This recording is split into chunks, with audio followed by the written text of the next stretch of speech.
Hey, this is Paul Lathrop from the Polite Society Podcast, reminding you that this podcast is a member of the Self-Defense Radio Network. Check out all the other great podcasts on the network at selfdefenseradio.net. Pistols, prayer, and potluck. This is Armed Lutheran Radio. Hi, folks. Welcome to Armed Lutheran Radio, a show about guns, hunting, competitive shooting, the natural right of self-defense, and what God's Word says about the issues surrounding gun rights and gun ownership.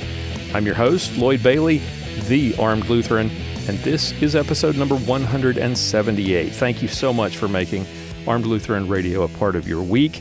There are so many other podcasts you could be listening to. I really do appreciate that you're making Armed Lutheran Radio a part of the rotation of the things that you listen to on a daily basis. It's really nice that you let us be a part of your life every week.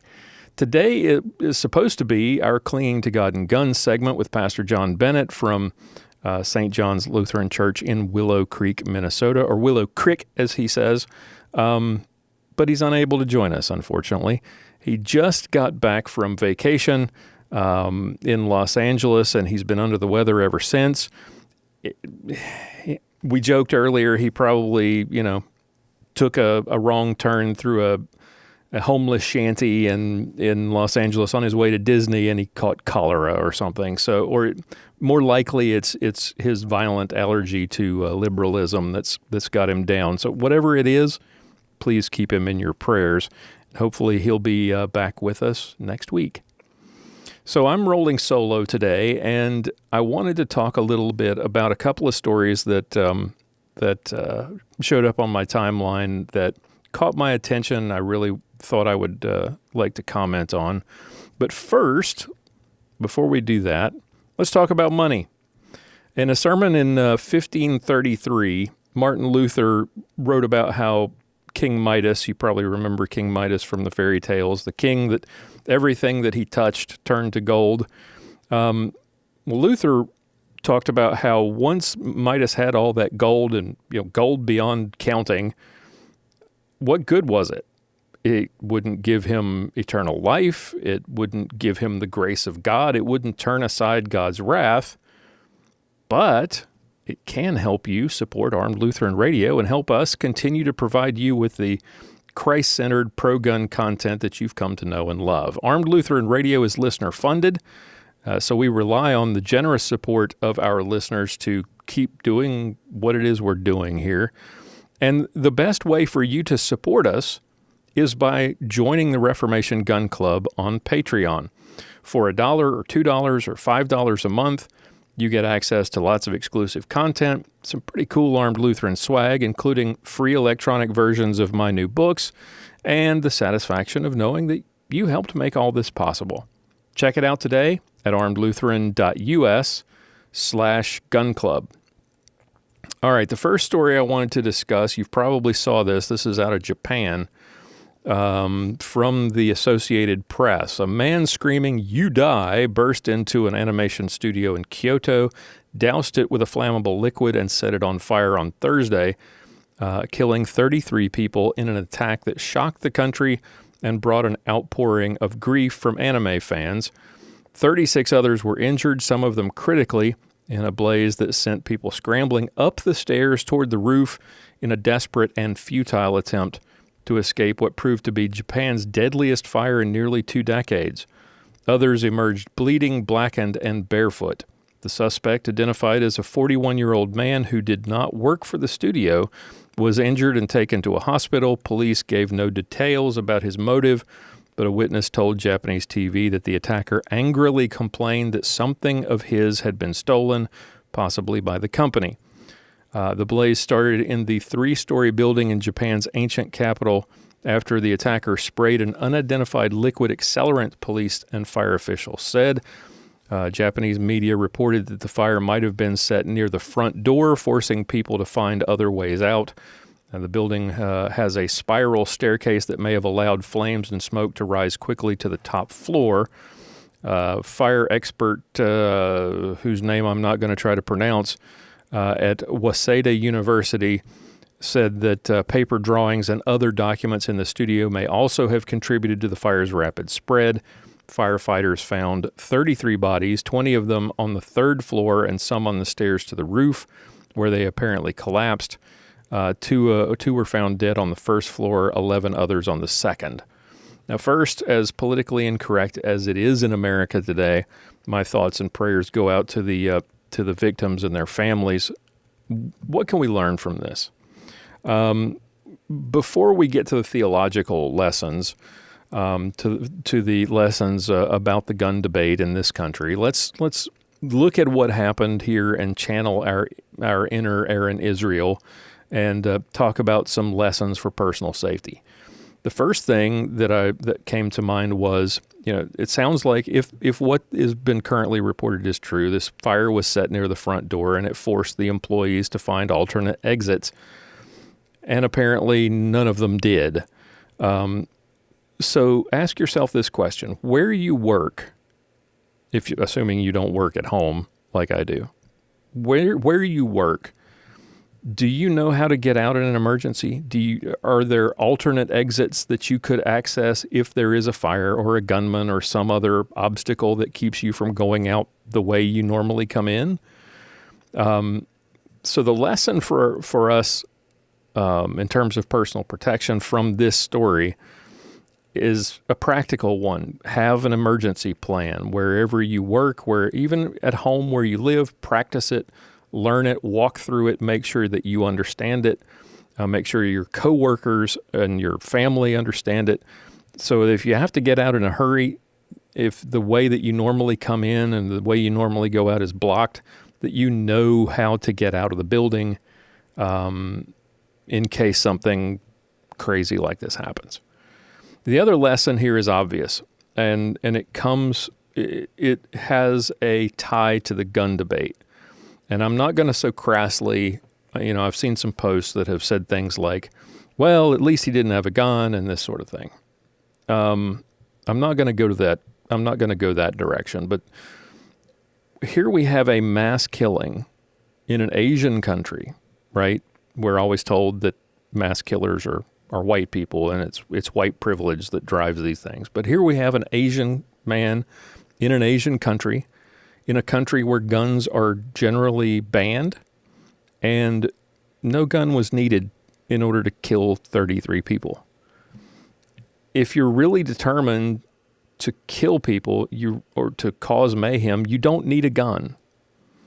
And we've talked about this on the podcast a number of times. We've talked about how the anti-gun left tries to use mass shootings in America, school shootings in particular, as proof that there's something wrong with America. There's something uniquely wrong with America, that this kind of killing is unique to us. And that fact, of course, is a lie. Mass shootings are not unique. We see them around the world, but never mind the facts. Let's get on with the emotion, right? They claim that what's wrong with us is that we have so many guns. And they compare us to countries like Japan, where they don't have guns. And they compare firearm homicides in the U.S. to a country that has no tradition of gun ownership, like Japan. But they don't compare homicide rates, and they don't take into account a terrible tragedy like this one. As we've said many times on the program, and as I've written in my books, the problem here is not the gun, it's sin. The problem, or the gun, is just a tool. The issue is what's in the heart of the person who has that tool in their hands. If you look at, there's a great verse in Mark chapter 7, what comes out of a person is what defiles him. For from within, out of the heart of man, come evil thoughts, sexual immorality, theft, murder, adultery, coveting, wickedness, deceit, sensuality, envy, slander, pride, foolishness. All these evil things come from within, and they defile a person. So it's what's in your heart. It's what's in the heart of men that is the issue, not what's in their hands. It wasn't the matches or the flammable accelerant that caused this tragedy in Tokyo or in Kyoto. It was the wickedness in that man's heart. It was sin. And that sin will drive some people to commit terrible acts against their fellow men, and it doesn't really matter if there's a gun available or not, obviously. You might think this is a statistical outlier in a country like Japan. It's not. Because then they point out at the end of this story, the death toll in this fire exceeds that of an attack in 2016 by a man who stabbed and killed 19 people at a nursing home in Tokyo. Again, Asian man in an Asian country, no guns used, 19 people dead. Not because of knives, and taking away knives like those idiots do in the UK won't stop people from killing, because the problem's not the knife, it's not the tool, it's not the fire, it's not the gun. The problem is in the heart of sinful men, and that's a tough thing to deal with. So the best thing that we can do is pray and make sure that those who would seek to defend themselves and others against sinful men who are bent on destruction, that they have the tools that they need, like a firearm, to protect themselves. All right, so this second story here is out of Brooklyn, and having just completed the third edition of my book, Here I Blog, this next story caught my attention, and I'll tell you why in a moment. This is from the New York Daily News. A fetus that was discovered on a Brooklyn street has been given a name and received a proper burial. On Saturday, this took place with police officers joining in the final tribute. 6 NYPD officers acted as pallbearers at the service for baby Monica at the Basilica of Our Lady of Perpetual Help on 5th Avenue in Sunset Park, Brooklyn, parading a little casket past parishioners and members of the Life Center of New York, which organized the funeral. An NYPD piper played dolefully. "It's kind of sad. A bunch of strangers are burying the kid," said 70-year-old Life Center member Eileen Bolger. Baby Monica was found dead under a tree near the Nathaniel Green School in East New York in February. She was inside a bag surrounded by bloody clothing. Witnesses said at the time the city medical examiner estimated that the fetus was about 20 weeks old and would not have been viable outside the womb. A cause of death was not immediately disclosed, but it's been speculated that the mother miscarried and decided to dispose of the fetus rather than tell relatives or authorities. The Life Center of New York offered to provide a funeral for the fetus, named Monica after the mother of St. Augustine. Baby Monica was buried in the Guardian Angel section of the Resurrection Cemetery in Staten Island, which provides burial space for abandoned babies. The Life Center of New York will also have a cemetery stone placed with Monica inscribed on it. Well, first off, my hat's off to the New York Police Department for their participation in this event. I'm not surprised that cops would participate because generally they're awesome people, but I am surprised they were allowed to participate given who the mayor of that city is, a pro-abortion lunatic. So why am I mentioning this story? Why am I bringing this up? And why did this catch my attention? Well, this was reported by the New York Daily News, like I mentioned. Of course, there were a number of pro-life publications that also picked it up.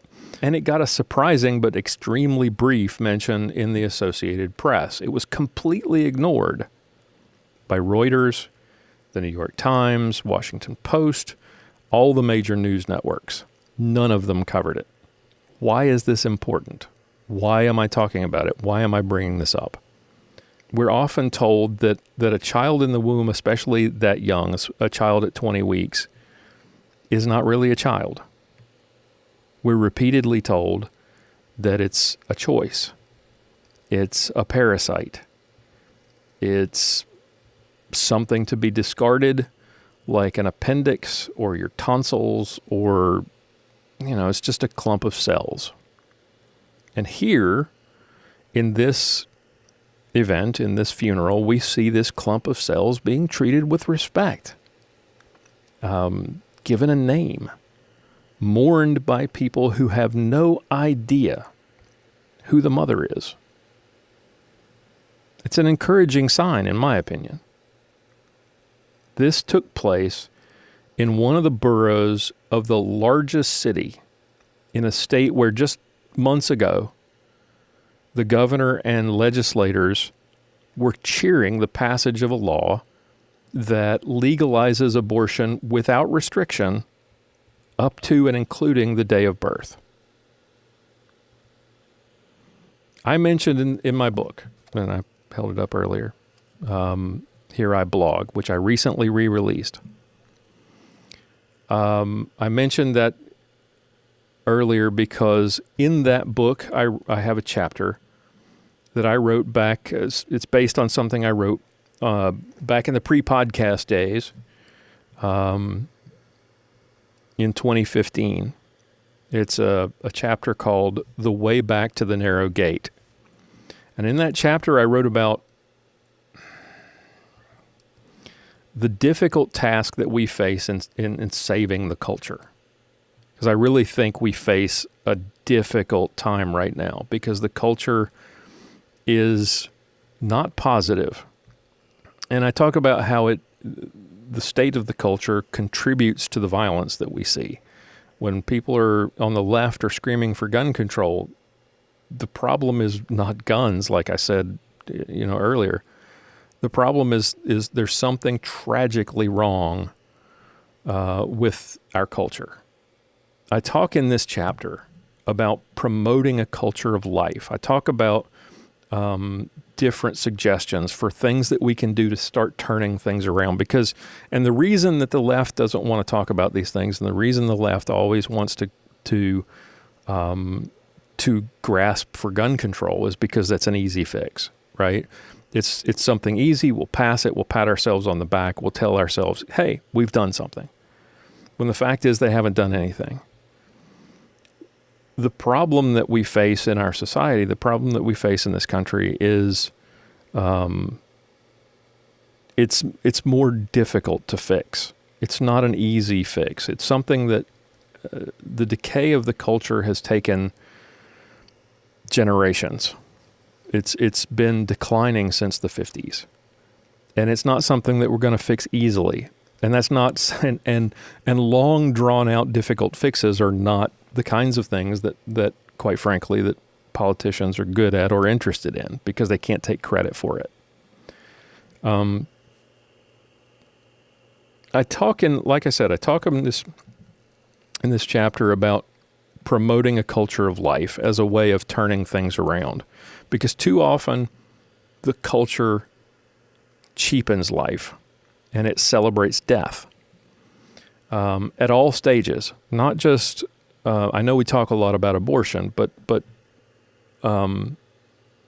life at all stages of development from conception to natural death is something that we need to promote and we need to celebrate. As pro-life people, we can't just stick to talking about abortion. That can't be our only topic. Life at all stages has to be something that we promote, has to be something that we hold dear and precious. So here's what we see in the culture, though, right now is a cheapening of life at all stages. Grandpa's getting old. It's too hard to take care of him. He's becoming a burden financially. So, let's euthanize him. Somebody's hat offends you, so go punch him in the face. Somebody disagrees with your political opinions. You don't like the political opinions of a certain party, so you show up at a baseball field where they're playing a friendly pickup game and you start shooting at them. You disagree with the speaker at your college, and rather than not attend or go and listen to hear the opinions to understand those that you disagree with, you call for burning the place down. A cop shoots a criminal in an urban part of a city, in a for lack of a better term, in the ghetto, and we got to riot and we got to loot. We don't wait to hear all the facts. We jump to conclusions and we assume the worst. We celebrate movies. We cheer these movies where the protagonists solve their problems with guns and killing. Now, don't get me wrong. I like my shooting, my action movies, but it's, when those same people who are in those action movies killing people with guns are out complaining about gun control and saying that we need to get rid of guns, it's kind of strange. We call an unborn child, like baby Monica, a burden if the mother isn't ready to have that child. So we tell her it's a choice. It's between her and her doctor to decide what's best for her, not for the child. We kill each other over sneakers. Watch John Correa's Active Self-Protection channel on YouTube and watch just the soulless thugs who will just kill each other, kill people for the change in their pockets. Kids craving attention and angry because they're rejected by their classmates or girls or whatever, seek to make a name for themselves by shooting up their schools. And they don't see anything wrong with that. That's a problem we got to fix. We live in a culture that has more and more, or maybe I should say less and less, valuing human life. Jesus told his disciples, and this is where I got the title for the chapter, "Enter by the narrow gate, for the gate is wide and the way is easy that leads to destruction. And those who enter by it are many, for the gate is narrow and the way is hard that leads to life, and those who find it are few." Solving our problems with anger and violence and killing is easy. That's the easy way, the easy path. It's the wide way that we take all too often in this country. Too easy just to dismiss those that we disagree with, to get rid of the things that inconvenience us. And if it means killing, more and more we're okay with it. The narrow gate, though, it's tough to get through. It's a harder slog. It's not comfortable. Sacrificing, putting your life on hold and sacrificing to care for foster kids or for an elderly parent. Accepting someone's different political opinions and points of view, turning the other cheek when those who disagree with you insult you, waiting for the facts when there's a police shooting. That's hard. Working hard to save for the things we want, delaying gratification and saving up for stuff instead of going out and stealing it. Working hard to earn money, getting a job. That's hard. It's not something we want to do. The way is narrow. Giving birth to a child when you're not stable financially, putting a child up for adoption, that's not easy. Accepting that other people are just not going to like you. Not everybody's going to like you. It's hard. It's tough. But we got to do it. The alternative is what we see in the streets all the time, every day. We've got to encourage that path that narrow path. I mean, for crying out loud, we're the country that went to the moon. Just, what was it? It was just this week that we celebrated the 50th anniversary of the moon landing. We're Americans. We don't take the easy road. We make things happen. We do the dirty work. We don't back down from difficult roads. We need to encourage that spirit again, that can-do spirit. The spirit of doing what's right, even if it's difficult, even if it's unpleasant. That's what we need to encourage. And so, seeing this funeral for baby Monica, it may not seem like much, but it's important. And I'm saddened that more in the media didn't talk about it. I'm encouraged that some did. New York Daily News, good on you. AP, wish you'd given it a little more coverage, but at least you covered it. It's important because it says to the world that life matters. It says that in this crazy hedonistic society that we have right now, that there are still those people, even in the heart of one of our most liberal cities, that still value life. And that's a positive sign. May God have mercy on baby Monica and her mother, and may he grant that we as a nation turn from our wicked ways and once again cherish the amazing gift of life that he's given us. Amen. Well, that's going to wrap it up for today. If you have any questions or any comments about anything that you heard here today, please visit our feedback page at armedlutheran.us/feedback. I'd love to hear from you and answer your questions or respond to your comments on the air. Check out the books. Let's see, this is the 3rd edition. Here I blog. This is based on articles that I wrote for the blog prior to the podcast, but there's also 3 books out: Armed Lutheran Radio Year 1, Year 2, and Year 3, which are based on commentaries from the first 3 years of this podcast. I hope you'll check those out at armedlutheran.us/books. If you'd prefer the Kindle editions, go to armedlutheran.us/Kindle and download those today. The whole gang is going to be back next week, by the way. Next week will be another variety show with Mia and Sergeant Bill, and Lord willing, Pastor Bennett feeling better, I hope. Keep him in your prayers. Until then, keep shooting, keep praying. We'll talk to you next time.